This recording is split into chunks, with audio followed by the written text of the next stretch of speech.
En nombre del Padre, del Hijo y del Espíritu Santo. Amén. Amados hermanos, en nuestro Señor Jesucristo, nos encontramos en el quinto domingo después de Pentecostés y hoy, por coincidir con el 9 de julio, fiesta de la patrona de Colombia, Nuestra Señora de Chiquinquirá, se festeja entonces la misa de nuestra santa patrona de toda Colombia, imagen milagrosa por haber sido aclarada o volverse en sus trazos originales después que un pintor de la época del siglo XVI, o quizás un poco antes, de todos modos, que la había pintado, pero que el lienzo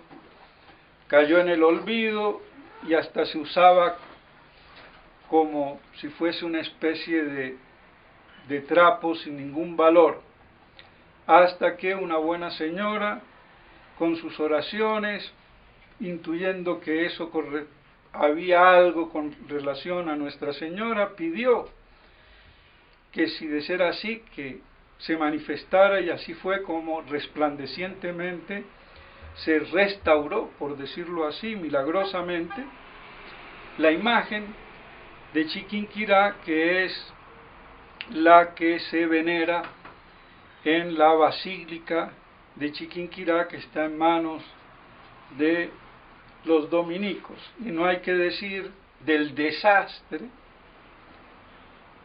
porque da pena, no solo por la nueva misa, la nueva liturgia, sino todo el espíritu modernista que estos monjes de la Orden de Santo Domingo, en completa degeneración, como todas las órdenes, no hay nada que hacer. Pero así todo, Nuestra Señora tiene a bien, como en Guadalupe, también la Virgen de Guadalupe, en México y en tantas partes, mantener ese milagro, a pesar de todos los adefesios, porque de todos modos es el resplandor de la obra de Dios por encima de la práctica apostasía de los cristianos. Y vemos en la epístola y en casi todas las epístolas de las fiestas de Nuestra Señora, que son tomadas de los libros sapienciales, en este caso del libro de los Proverbios, y que están literalmente asociados a la divina sabiduría de Dios eterno y del Verbo, porque el Verbo es la sabiduría divina, pero que la Iglesia lo asocia y lo aplica litúrgicamente a Nuestra Señora, y no es de un modo puramente espiritual, místico, ni menos alegórico. Las alegorías en la Biblia no sirven para nada si no están fundamentadas en el sentido literal. Después yo puedo alegorizar, pero siempre con el sentido primigenio literal. Si no, las escrituras son una novelita religiosa de Hollywood, ni más ni menos. Y el patrón de las alegorías fue Orígenes, nada más ni nada menos. Así que, ojo, porque ya sabemos la desgracia de Orígenes, a pesar de su genio y de su reconocimiento, pero que también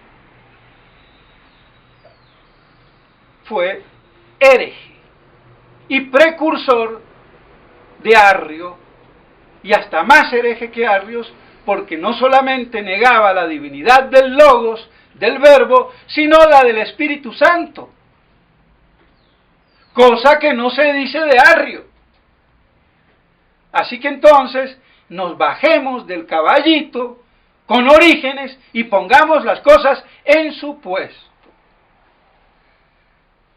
Y aupado por otro gran historiador de la Iglesia que fue Arriano, y él fue el patrón o el padre de la historia eclesiástica. O sea que vemos cómo comenzamos históricamente bien mal paridos, perdónenme. Y todavía hoy, en el siglo XXI, no hay nadie en la Iglesia que ponga las cosas en su justo lugar y medida. Pues bueno. Pero así es, echa fama y acuéstate a dormir. Pero bueno, ¿cómo se puede aplicar literalmente y no solamente alegóricamente, ni espiritualmente, sino de una manera más real y darle una connotación que se aplique a Nuestra Señora? Y eso lo encontramos en el eterno decreto de Dios. Dios desde toda eternidad dictaminó la encarnación del seno entrañable y puro y virginal de la Virgen María.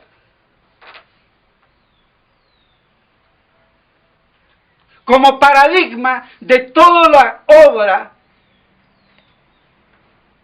fuera de Dios, fuera de la Santísima Trinidad, y por eso la obra de la creación. Y aún si no hubiera habido pecado, eso no es que lo vengan a decir los franciscanos ni Duns Scotus. Eso ya lo habían dicho muchos santos padres. Que después se enredó la pita o la cosa, es otro problema. Que Santo Tomás de Aquino no veía un fundamento escriturístico para decirlo, y por eso decía que lo ignoraba, y lo que veía en primer plano era el pecado, se encarnó por el pecado, pero el pecado no es causa de algo tan excelso como es la encarnación. Otra cosa es que por el pecado la encarnación se vio sujeta a la necesidad de la redención. Pero eso no quiere decir que haya sido el plan primigenio, sino la corrección maravillosa dentro de ese esplendor del poder de Dios, que se anonada no porque se encarna, sino porque se encarna asumiendo una naturaleza que no sea gloriosa como le correspondía por propio derecho al estar unida hipostáticamente a la persona divina del Verbo, que es muy distinto. Ahora otra cosa es que los protestantes hagan de esa anonadación otro cuento. Porque la unión hipostática es la unión máxima que puede haber de Dios fuera de la Trinidad. La comunión adintra, dentro de Dios, en su naturaleza, en tres personas, es lo máximo. Y un reflejo fuera de Dios, en la comunicación, es la encarnación. Comunica a todo ser justamente por participación que las cosas sean, desde una átomo, un gato, un perro y un ángel. Después comunica un ser más pleno que nos hace ser personas inteligentes y libres. Después nos comunica un ser ya no natural, sino sobrenatural de gracia. Y es la inhabitación, la adopción como hijos de Dios en la gracia sobrenatural. Y después viene otra, que es la unión hipostática. Y no puede haber más. Y aquí me estoy saltando la comunicación beatífica de los bienaventurados. Pero que no es más que el despliegue de la ya comenzada por la gracia, y que culmina en la visión de la Santísima Trinidad de Dios como es en su naturaleza, aunque jamás lo podamos abarcar. Pero la unión ontológica, si así se puede decir, más plena que hay, es la de la encarnación. Entonces, en un mismo decreto, Dios concibe la encarnación y la maternidad divina de Nuestra Señora. Por eso ella jugueteaba cuando Dios estaba pensando hacer las cosas antes de que las hiciera. Y por eso se le puede aplicar entonces literalmente, y no solamente mística, espiritual o alegóricamente, sino literal y literalísimamente también a Nuestra Señora. Por esa explicación en la predestinación de ese decreto desde toda la eternidad.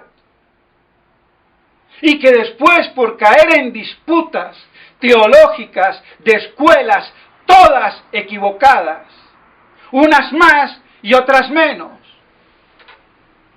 es que viene todo ese despliegue de errores que conciben una realidad a medias. Y nos doctoramos con la miopía del que no ve con los dos ojos. Así de claro. ¿Qué vamos a hacer? Y entonces, por eso, la gloria de Nuestra Señora está en su maternidad divina, la deípara. Suena feo decirlo en español, la que pare a Dios, deípara. Porque en latín no nos andamos con tantos eufemismos que ofenden los castos oídos de las vírgenes bobas. Pero sí nos escandalizan de ver lo que ven, y eso está bien. Vean hasta dónde va el fariseísmo de la tontería. Entonces la Dei para la maternidad, la Theotokos, que le da toda la naturaleza humana que tiene nuestro Señor, viene de María. Pero no su alma. Entonces toda la materia corporal, genética, porque el alma la infunde Dios, aún en cualquiera de nosotros. No viene de los padres. De los padres viene la creación de esa, proporcionar la materia viva para que allí pueda ser infusa el alma y haber persona. Entonces, por eso, la maternidad divina es la que hace esa gran gloria de Nuestra Señora, y aún la plenitud de la gracia, como enseña sabiamente en esto Garrigou-Lagrange, aunque por ahí se equivocan otras cosas, pero a cada uno lo suyo. Por eso hay que tomar la verdad por encima a veces del quien la diga, porque el que la dice a veces puede tener también sus fallas, como es todo lo humano, como las puedo tener yo. Así de claro. Entonces, Por eso, la plenitud de gracia está subordinada, por decirse así, a la maternidad divina. Ella es plena de gracia, gracia plena, porque es la madre de Dios. Y esa plenitud de gracia en su estado inicial con la Inmaculada Concepción. Aumento de ella con la encarnación. Y final con la asunción y la glorificación en el cielo como reina y emperatriz de todo lo creado, por ser la madre de Dios. Entonces la Inmaculada Concepción depende de la maternidad divina. Y eso no es que lo digan los franciscanos ni Duns Scoto, que ha sido magnificado más allá de sus límites para hacerlo prevalecer con las disputas que tenían con los dominicos. Pero el problema de esa disputa venía porque lo importante para Santo Tomás y para la Iglesia es que un dogma no me puede negar otro dogma. Entonces, el dogma de la Inmaculada Concepción no me puede anular el dogma de la redención universal de Cristo, Rey, Salvador. Y entonces, ¿cómo lo explico? Ahí es donde interviene la sapiencia teológica. Y si no se ve todo el compás, las soluciones van a ser siempre deficientes. Y unas podrán explicar un poco mejor o un poco peor. Y hasta eso pasó en la escuela dominica, que se dice tomista, y aquí mete la pata también Garrigou-Lagrange, que acabo de alabarlo. ¿Qué vamos a hacer? Y no por él, porque él se hace eco de toda una tradición también que ha sido mal barajeada, si así se puede decir.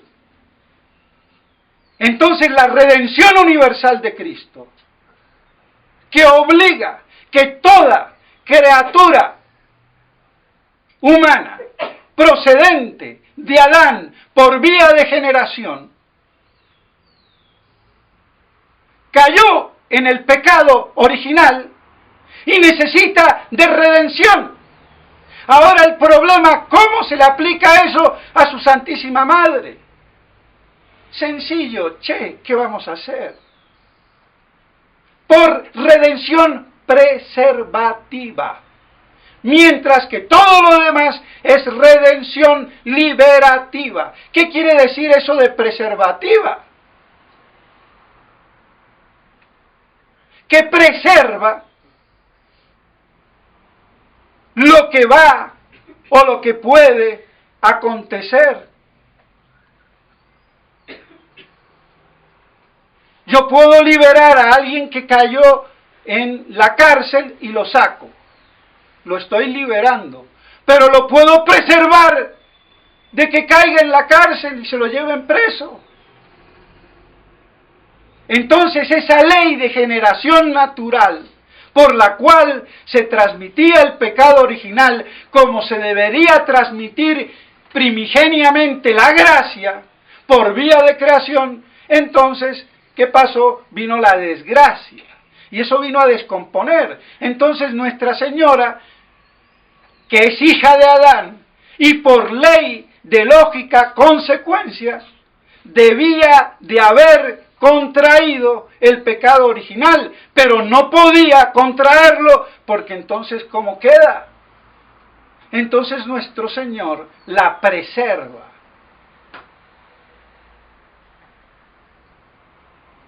Hace que ese efecto que viene por vía genética no llegue a manchar en el momento de la concepción pasiva cuando es infundida el alma en esa materia que viene por vía de generación de los padres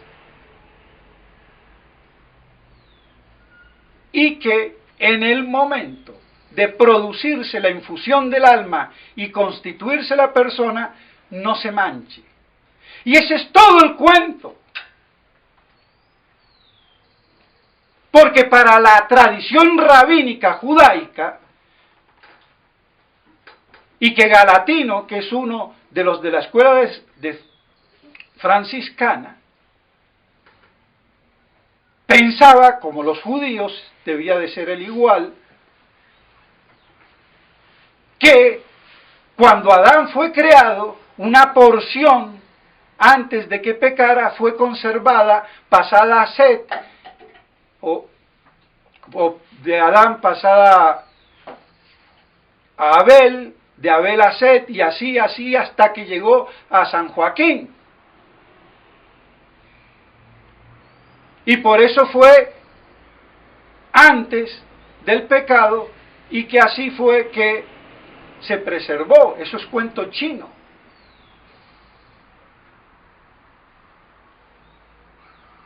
Entonces, Nuestra Señora no sería hija de Santa Ana y de San Joaquín. Del mismo modo que Eva no es hija de Adán, y sin embargo la costillita, ¿no? Es que no piensan, son brutos.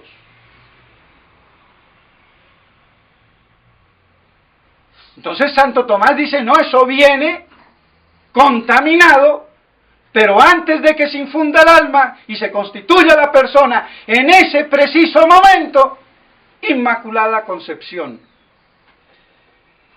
Pero como ahora está el cuento chino también, de que todos los antiabortistas piensan que la persona humana está desde que el óvulo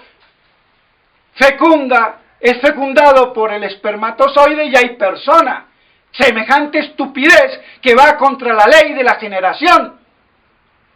Porque el alma es la forma sustancial que hace ser hombre al estar recibido por una materia organizada. El alma es la forma del cuerpo que es materia prima organizada. Yo no puedo infundir fuego ni aún a la materia propia, a la madera si está verde. Tengo que por lo menos esperar que se seque. Pero no voy a quemar un ladrillo. No es materia apta para el fuego. Porque las formas nos van, si no hay una disposición de la materia, y en el ser vivo humano, esa materia viva tiene que ser formada. Por eso hay generación. Pero yo no necesito decir que hay crimen, y doble crimen, como dice Santo Tomás, el asesino que mata a una mujer encinta. Ah, pero es que entonces con la teoría de Santo Tomás, si todavía no es persona, no pasa nada. ¡Claro que pasa! Porque es un ser humano en potencia subjetiva, que si no se interrumpe es una persona. Y el problema es en qué momento es persona humana, y es lo que Santo Tomás ignoraba y lo que ignoramos hoy en día. Y según la época eran 40 días o 60 días, incluso si era hombre 40 y si eran mujeres, no es que diga que sean más bruticas y queriendo hacer un chiste medio pesado, pero Aristóteles decía así, 60 para las mujeres.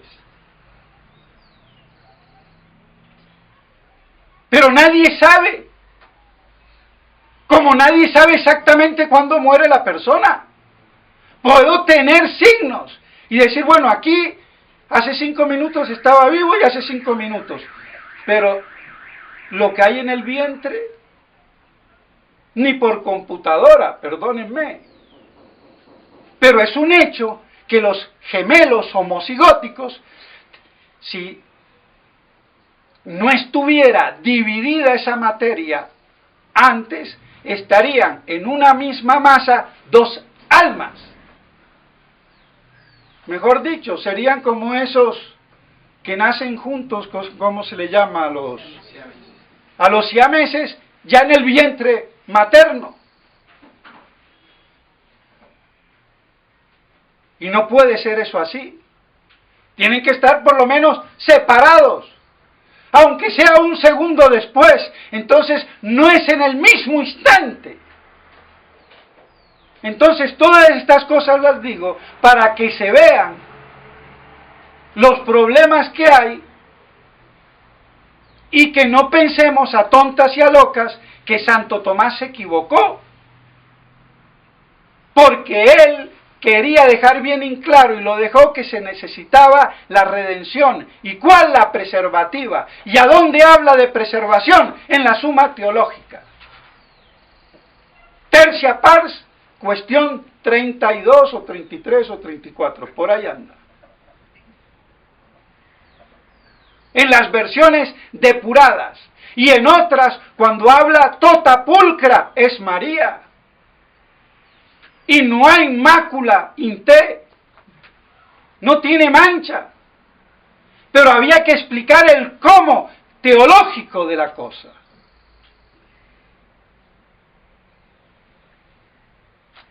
Y a Duns Scoto lo ponen como el gran Mariano, inflado más allá de lo que decía, porque él lo daba como una posibilidad. Bueno, pero no tampoco inflemos las cosas.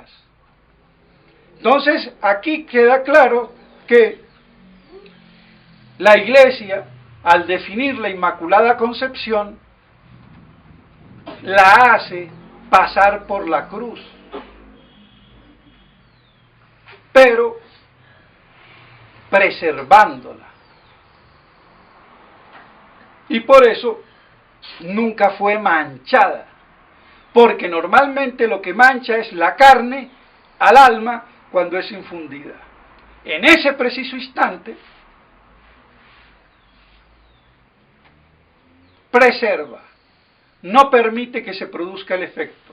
Y aunque Santo Tomás dice después, es un pos, un después, no de tiempo, sino de orden. Y por eso dice primero la infusión y después se forma la persona, y ahí viene después que no es manchada.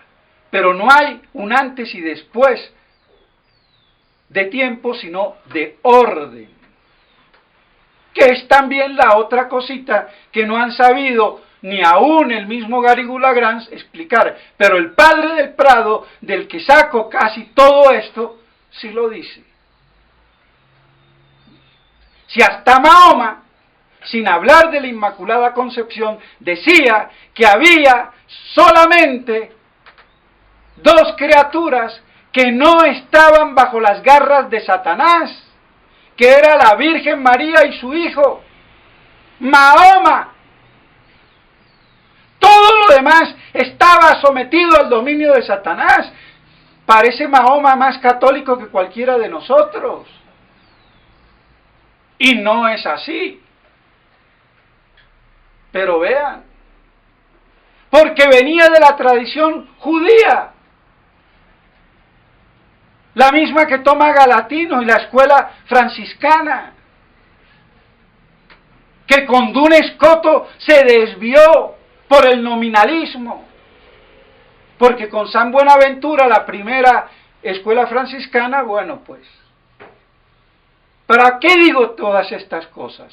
Para que los que sepan vean cómo es el arquitrabe de este problema tan complejo, y que los sacerdotes, por falta de cultura teológica, no predican porque no saben, y lo que saben es lo que leen de repetidas como loros de manuales a medias. Y bueno, ¿qué vamos a hacer? De todos modos, habría muchísimo más que decir, pero que eso nos muestre la importancia de Nuestra Señora, que se codea con la Santísima Trinidad. Y de ahí la verdadera devoción a la Virgen, y no las beatulonas y estúpidas devociones, de las cuales ya también nos hablaba el gran mariano, San Luis María Griñón de Montfort. Es que el diablo corrompe todo. Por eso entonces hay que estar en la verdad.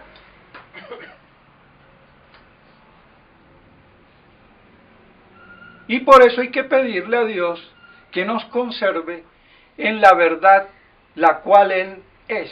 Dios es verdad. Y porque es verdad, es caridad. Pero no hay caridad, como hoy en el modernismo, sin verdad. Porque sin verdad, Dios no es Dios. Así de claro. Entonces, mis estimados hermanos, ya me alargué y no me quiero seguir alargando más. Me gustaría seguir explicando más porque es muy denso y nos ayuda también, o nos podría ayudar a nuestra oración, contemplación, meditación, espiritualidad y santidad en la verdad. Porque la santidad sin verdad es la virtud de las castas vírgenes bobas, al infierno, por muy virgencitas que sean. Y por estúpidas y tontunas, al infierno. ¿Qué vamos a hacer? Porque la santidad es en la verdad. Y separarlas, ahí viene el problema del Kempis, y me perdonan. Y yo no hablo así para ofender a nadie, sino para que todos aquellos que se han dejado engañar durante siglos en la iglesia por una espiritualidad del Kempis, sin profundizar las connotaciones filosóficas, teológicas y doctrinales, se han dejado llevar por el rum rum de la flauta del mago Merlin o no sé qué. Y por eso yo me santifico y no me preocupo de qué es la Trinidad. Y eso no puede ser. Pudo pasar desapercibido dentro de una estructura de la Edad Media plena de fe, donde esos errores esas aristas no se veían o no afectaban tanto, porque todo el contexto ayudaba. Es como tener un rey bobo, pero si tiene unos buenos, nobles, aristócratas, firmes, no lo dejan hacer boberías al rey tontuno. Y se gobierna bien, y no quiere decir que el rey bobo ese sea un genio. Pues aquí algo parecido pasaba. Pero hoy ya no, porque el mundo se nos está viniendo encima y yo no puedo seguir postulando en la ignorancia. Así de claro. Entonces, mis estimados hermanos, no se puede separar la virtud, la santidad y la verdad.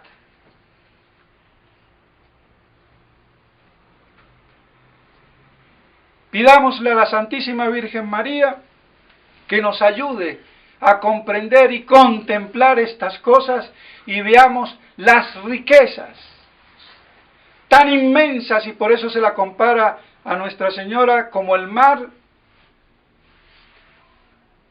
porque es inmenso todas esas glorias de María por ser la Madre de Dios. En nombre del Padre, del Hijo y del Espíritu Santo. Amén.